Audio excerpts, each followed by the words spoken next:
If you are a male retroactive jealousy sufferer and you've been struggling with retroactive jealousy in multiple relationships, sometimes it can be tempting to fall into the mentality of, you know what, I'm done with women.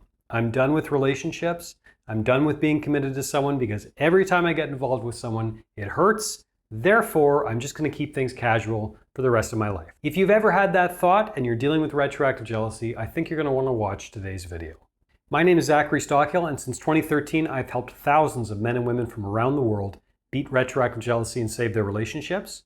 If you'd like more information about my work or you'd like to work with me one-on-one, please visit my website at retroactivejealousy.com. For the people here for the first time, the term retroactive jealousy refers to unwanted intrusive thoughts, often obsessive curiosity, and what I like to call mental movies about your partner's past relationships and or sexual history. And unfortunately, if you are someone prone to retroactive jealousy, you're going to suffer from it in multiple relationships in all likelihood until you make the commitment to actually beat it for good. But many people never get to that point. In particular, a lot of guys don't get to that point, unfortunately. And sometimes, particularly if they've been exposed to a lot of pretty intense, extreme red pill content, they will say, you know what? I struggle with retroactive jealousy, and it isn't my fault, it's modern women, right? Modern women are all this, modern women are all that. So I'm going to date, I'll have fun, but I'm going to keep it casual for the rest of my life. And this was the comment, I received a comment on my YouTube channel. This was the comment that inspired today's video. I'll just read it briefly. Quote, "The best thing to do is never take a woman seriously. Retroactive jealousy will not be an issue if you don't take them seriously. Just date them and nothing more." End quote. Okay, so my first point is, if you are happy, if you are thriving, fantastic, right? Like, seriously, if whatever situation you've got going works for you, I am genuinely happy for you. I am a libertarian. You do you, I will do me. And, as long as we're not impinging on each other's freedom, as long as we're not negatively impacting each other's lives, great, right? My job is not to moralize. My job is not to tell you how to behave or what to think or how to feel, right? If you want to keep things casual for the rest of your life and you're thrilled with that arrangement, you're very, very happy, great, I'm all for that. And this comment that I just read, I don't know, it could just be a red pill troll because you encounter that trope a lot in the red pill community, right? Modern women are all this, modern women are all that, so I'm just going to keep things casual for the rest of my life. And even with those guys, if it's genuinely working for you and you're not hurting anyone else, I'm happy for you, seriously. And again, it has to be said, I say this all the time, but it's so important. Sometimes, of course, walking away is the right choice for everyone involved, right? If you encounter a woman and it seems like there's some red flags, and you don't share the same values, and maybe you'd be better off apart, sometimes walking away is absolutely the right choice for her as well as you. So I'm not going to judge that choice. However, I have to say, if you feel like all women are the problem, that's on you as the man. The same way I would tell a woman if she said all men are the problem, I'm sorry, honey, that's on you, right? Jordan Peterson introduced this idea to me, and I think it's very powerful. Because men and women, sometimes we condemn each other, or certain men condemn all women, certain women condemn all men, and of course that's ridiculous because human beings are so diverse, we are all very different. Maybe there's some trends and we can have that conversation. But if you're condemning all women, if you're saying all women are X, the problem is with you, it's not with necessarily all modern women. But let's play devil's advocate for a moment, right? So if you're struggling with retroactive jealousy in multiple relationships, of course I understand the thinking of, you know what, serious relationships just aren't for me. I'm going to keep things casual because I don't like this pain. I haven't found a way to deal with it, so I'm just going to keep things casual for the rest of my life. And let's say you keep things casual for the rest of your life. Okay, what are you giving up? What is the positive in that scenario? Well, you could argue, well, the positive is I'll never struggle with retroactive jealousy again. And if that's the only way you feel like you can get through it, I guess, great, good for you. But what are you losing in that scenario? What are you giving up? What are you missing out on?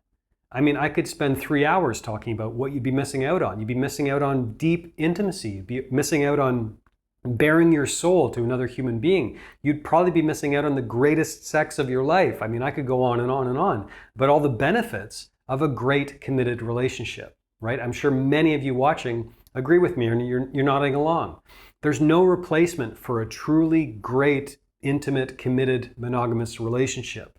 Now, of course, a bad relationship, on the other hand, can destroy your life, needless to say.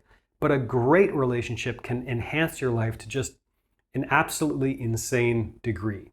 So maybe you'd be giving up retroactive jealousy, and that's appealing on some level, but you'd also be missing out on just all kinds of incredible experience in life by missing out on a committed, intimate relationship. So you need to ask yourself, do I really want to make that trade-off? Is that the only solution I see? But again, I should be clear about something else as well. Choosing to be alone can be absolutely wonderful. I spent long periods of time, particularly in my 20s, very happily single, dating more or less casually, very, very happy. I didn't really want to be in a committed relationship. I don't think there's anything necessarily wrong with making that choice. Sometimes choosing to be single can be absolutely fantastic, but feeling like it's your only option doesn't seem so appealing to me. And that's a key difference. Choosing to be alone, great. If that's an empowered choice, if you feel good about that, if that's aligned with your goals for that particular period of your life, fantastic, more power to you.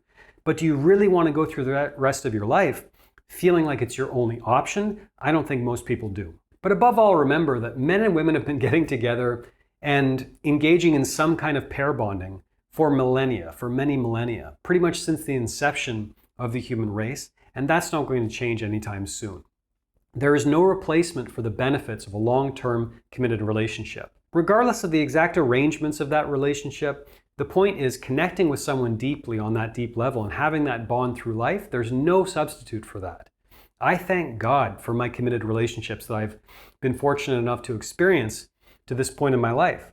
And those relationships were by no means perfect. Those relationships involved moments of pain, but the benefits far, far, far outweighed the drawbacks. So if you are considering this strategy of just swearing off relationships and being single for the rest of your life, I mean, God bless. I hope for your happiness. I really do.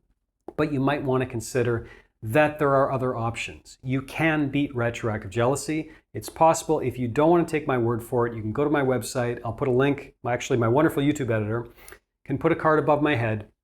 You'll go to the success stories portion of my website at retroactivejealousy.com. You can read dozens and dozens and dozens and dozens and dozens of testimonials from men and women from all over the world who acknowledged they had a problem and committed to beating it and are now reaping the rewards. You do not have to live with retroactive jealousy any longer if you don't want to, but it might be time to try something new and to challenge some of your modes of thinking that are in all likelihood counterproductive. And if you want to get started right now, I have a free resource to share with you. If you click the link above my head, my wonderful YouTube editor will put a card above my head taking you to sign up for my free 4-part video mini course on how to get started beating retroactive jealousy.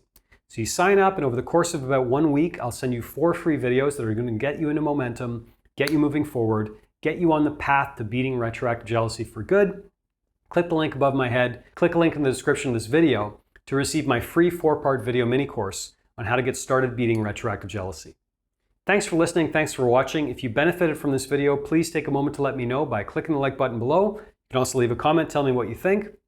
While you're at it, please be sure you are subscribed to my channel as well to be notified of new videos moving forward. Thanks again, and I'll talk to you again soon.